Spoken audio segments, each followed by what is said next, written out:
Hebrews chapter 10 verse 37 says, "For yet a very little while, he who is coming will come and will not tarry."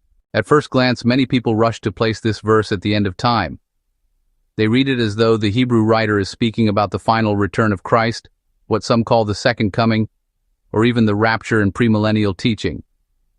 Writers like Shank and others connect it to a secret catching away of the saints before a supposed great tribulation. Still others apply it to the end of the age and the beginning of the millennium. Even respected commentators such as F. Bruce have said that the author of Hebrews was applying Old Testament prophecy to the final coming of Christ. But not everyone has agreed with that interpretation. Both Milligan and Barnes argued differently. Milligan pointed out that to apply this passage to the distant second coming is inconsistent with the writer's purpose. The Hebrew Christians were suffering and in need of encouragement right then, not thousands of years later. Barnes added that the more likely meaning is that the Messiah was about to bring judgment on Jerusalem, overthrowing the old Jewish system just as Jesus predicted in Matthew chapter 24. That understanding makes sense when you stop to consider it. There are several reasons why this verse cannot be pointing to the end of the world. So first off, the Apostle Paul had already written to the Thessalonians and told them pretty plainly that the second coming was not immediately at hand. He explained that before Christ's final return, there had to be a great falling away, like he says in 2 Thessalonians chapter 2 verses 1 to 3. Paul didn't contradict himself by telling one group of Christians that the end was not near, and then telling another group it was right around the corner. Second, just think about what comfort Hebrews chapter 10 verse 37 was meant to provide. The early Christians, they were facing some really intense persecution. What encouragement would it be to tell them, "Take courage. Jesus will come again in about 1,900 years? That wouldn't give them strength for the trials they faced.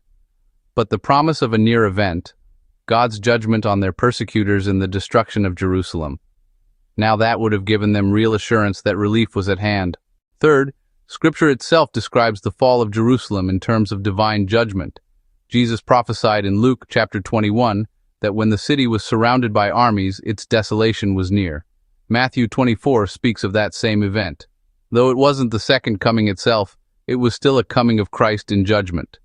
A way he showed his authority by bringing down the very system that had rejected him. Now some have taken this too far. Max King and others in the so-called realized eschatology movement claim that because Hebrews chapter 10, verse 37 refers to Jerusalem's fall, the second coming of Christ is already past. But, that conclusion just cannot stand. Revelation chapter 1 verse 7 says, "Behold, he is coming with the clouds, and every eye will see him, even those who pierced him, and all the tribes of the earth will mourn because of him." That did not happen in AD 70. There were no clouds of glory. Every eye did not see him. The tribes of the world did not mourn. And honestly, history books like those of Josephus don't record anything like it. So where does that leave us? Hebrews chapter 10, verse 37, is not about a rapture, and it's not about the final second coming either. It's about the Lord coming in judgment upon Jerusalem, bringing an end to Jewish persecution in that region, and marking the close of the Old Covenant system. That was near to the first century Christians, and it was meant to encourage them to remain steadfast. But the promise of Christ's ultimate return still stands in many other passages, and it is yet in the future. In short, Hebrews chapter 10 verse 37 was a promise of relief for suffering Christians through the fall of Jerusalem, not a prophecy of the rapture, and not the final coming of Christ. And while some may stumble by confusing the two, the Scriptures themselves keep the distinction clear.